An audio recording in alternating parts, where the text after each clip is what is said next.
ఉమ్మడి ఉభయ గోదావరి జిల్లాలకు సంబంధించి దాదాపుగా 50 నియోజకవర్గాలకు సంబంధించిన ఎన్నికల శంఖారావాన్ని జగన్మోహన్ రెడ్డి రోజు దెందులూరు వేదికగా పూరించారు. అయితే తాను ఒంటరిని కాదు, కానీ కుట్రలు మాత్రం తన మీద పెద్ద ఎత్తున జరుగుతున్నాయన్నది జగన్ చేసినటువంటి వ్యాఖ్య. జగన్ ఏమన్నారో ఒకసారి చూద్దాం. రామాయణము మహాభారతము ఈ రెండింటిలోని ఉన్న విలన్లంతా కూడా ఓ చంద్రబాబు నాయుడు గారి రూపేనా, ఓ దత్తపుత్రుడి రూపేనా, ఇతర పార్టీల్లో ఉన్న చంద్రబాబు నాయుడు గారి కోవొట్టులు. ఇంతమంది తోడేళ్ళందరూ కూడా ఏకమై మీ జగన్ చుట్టూ బాణాలు పట్టుకొని రెడీగా ఉన్నారు. ఈరోజు ఆంధ్ర రాష్ట్రంలో చూస్తా ఉన్న పరిస్థితులు గమనిస్తే ఇంతమంది తోడేళ్ల మధ్యన జగన్ ఒంటరి వాడి మాదిరిగానే కనిపిస్తాడు. మీ జగన్ మీ గుండెల్లో ఉండడం ఇది నిజం. ఇది ప్రధానంగా జగన్ చెప్తున్నటువంటి మాట. అయితే జగన్ ఒంటరిగానే కనిపిస్తాడు, ఎందుకంటే ఇంతమంది తన చుట్టూ ప్రత్యర్థులు చేరారు కాబట్టి అన్నది జగన్ చేస్తున్నటువంటి మాట.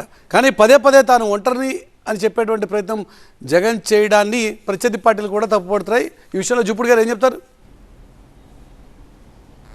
జూపూడి గారు సార్, ఇది అంటే ఆనరబుల్ సీఎం గారి నోటి నుంచి ఒంటరిని అనే పదం ఎందుకు వచ్చిందంటే, the day in Jaganmohan Reddy గారు ముఖ్యమంత్రిగా స్వేరిన్ అయిన దగ్గర నుంచి ఈ ప్రతిపక్షాల పేరుతోటి చంద్రబాబు నాయుడు గారు కానీ, లేకపోతే పవన్ కళ్యాణ్ గారు కానీ, లేకపోతే చంద్రబాబు నాయుడు గారు ఎక్కడికో వెళ్ళాలనుకొని వాళ్ళు రానివ్వక ఉన్నటువంటి ఎంతమంది కానీ, లేకపోతే కొన్ని రాజకీయ పార్టీలు కానీ ఆయన మీద ఎక్కుపెట్టినటువంటి బాణాలు కానీ, విమర్శలు కానీ, వీటన్నిటిని చూస్తే ఈయన ఒక ముఖ్యమంత్రి, ఈయన ఒక ప్రజా పరిపాలనకి ప్రజలు అతను ఎన్నుకున్నారు. 151 సీట్లు వచ్చాయి.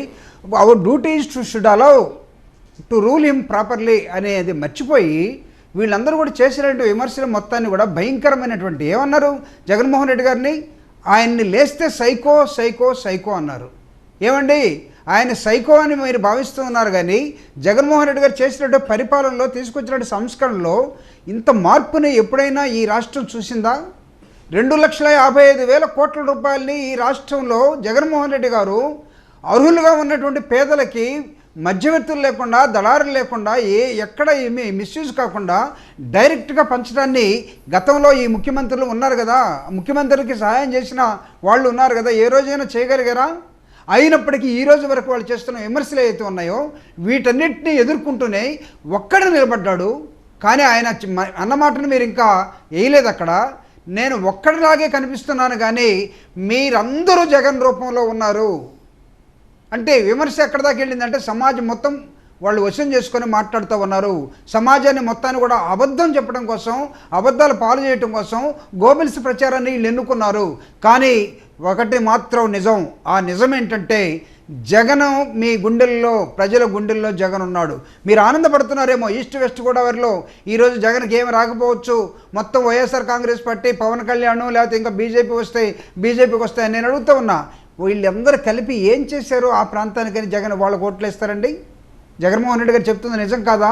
మీరు ఎందుకు లేని దానికి అత్యాశపడుతూ ఉన్నారు? జగన్ చేసినట్టు వర్క్ కానీ, జగన్ కానీ, జగన్ ఎవడ కనపడలేదా? మీరు ఇస్తున్నటువంటి వివరణది బొలిశెట్టి గారు, ఒంటరి అన్న పాయింట్ దగ్గరే వచ్చిన ఇష్యూ సార్.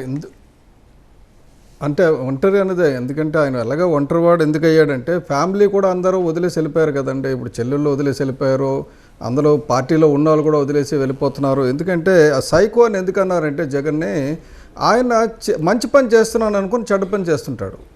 ఆయన చేయాల్సిన పని ఇవాళ చెట్లు నరకకుండా అవన్నీ చేయకుండా ఉంటే బాగుంటుంది. ఇప్పుడు ఆయన చెట్లు నరికేసి నేను మంచి పని చేస్తున్నాను, రాకపోతే ఇప్పుడు ఆ దళితుల పథకాలన్నీ తీసేసి దళితుల పేర్లు తీసి జగన్ పేరు పెట్టి దళితులను ఉద్ధరిస్తున్నాను, పెద్ద అంబేద్కర్ విగ్రహం పెట్టాను. పెద్ద అంబేద్కర్ విగ్రహం ఎవరికి కావాలండి? అంబేద్కర్ ఇట్లా అందరినీ తొక్కేసి ఆ దళితుల మీద SC ST అట్రాసిటీ కేసులు పెట్టి ఎందుకు? ఇప్పుడు చూడండి, ఒక్క దాంట్లో అభివృద్ధిలో ముందున్నానని చెప్పాడు ఇందాక. ఐటీలో ఉన్నారా, ఎక్స్పోర్ట్స్లో ఉన్నారా, రైస్ ఎక్స్పోర్ట్స్లో ఉన్నారా, ఎక్కడ ఉన్నారా? ఇప్పుడు చూడండి, ఎక్కడా లేరు, అన్నింటిలోనే కిందన ఉన్నాం. మనం ఓన్లీ ఇది ఎక్కడ ఉన్నాం అంటే ఇసుక మాఫియాలో ఉన్నాం. ఇంకొకటి మిత్రుడు మన జూపిడి గారు చెప్పారు, DBT ద్వారా డైరెక్ట్గా వేసి కరప్షన్ లెస్ అని. DBT ద్వారా డైరెక్ట్గా ప్రజలకు వేసిన ముఖ్యమంత్రి ఈయనండి, మెచ్చుకుంటా. మరి లిక్కర్ ఎందుకు క్యాష్లో అమ్ముతున్నాడు అండి ముఖ్యమంత్రి? డైరెక్ట్గా జోబుల నుంచి ప్రజల లోపల నుంచి క్యాష్లో మాత్రం దొబ్బేస్తున్నాడు, ప్రజలకు ఇచ్చేటప్పుడు మాత్రం బ్యాంకులో ఇస్తున్నాడు. ఎందుకు క్రెడిట్ కార్డుగా చెప్పకూడదు, ఎందుకు చెక్లు ఇవ్వకూడదు, ఎందుకు డెబిట్ కార్డు ఇవ్వకూడదు, ఎందుకు పేటీఎం? ఆఖరి మొక్కజొన్న పొత్తులు అమ్మే వాళ్ళు పేటీఎం తీసుకుంటున్నారు, కానీ కేవలం డబ్బులు దొబ్బేయడానికి మాత్రమే ఈ జగన్ గారు క్యాష్లో లిక్కర్ అమ్ముతున్నారు. లిక్కర్ తయారు చేసే వాళ్ళందరూ ఎవరండి? వీళ్ళు బామ్మర్దులు, తమ్ముళ్ళు, అందరూ రెడ్లే. ఎక్కడ ఏంది ఒక్క దళితుడు లేడే, ఒక బీసీ వాడు లేడే లిక్కర్ తయారు చేసి? దాంట్లో చూడండి గ్యాంగ్ అంతా ఎవరు సప్లై చేస్తున్నారు ఈ బ్రాండ్స్ అన్నీ? ఎందుకు అలాగా జరిగింది? ఇదివరకు లేదు, ఇప్పుడు ఎందుకు జరుగుతుంది? ఎందుకు లిక్కర్ క్యాష్లో సార్ మళ్ళీ ఇప్పుడు అభివృద్ధి సంక్షేమం ఈ ఇష్యూ మీద చర్చకి వెళ్తే కొద్దిగా డివైడ్ అవుతుంది. ఇప్పుడు స్పెసిఫిక్ గా గోదావరి జిల్లాలకు సంబంధించినంత వరకు ఆయన చెప్పారు కదా, అభివృద్ధి సంక్షేమం చెప్పారండి వాళ్ళ మీటింగ్ లో సబ్జెక్ట్ అది.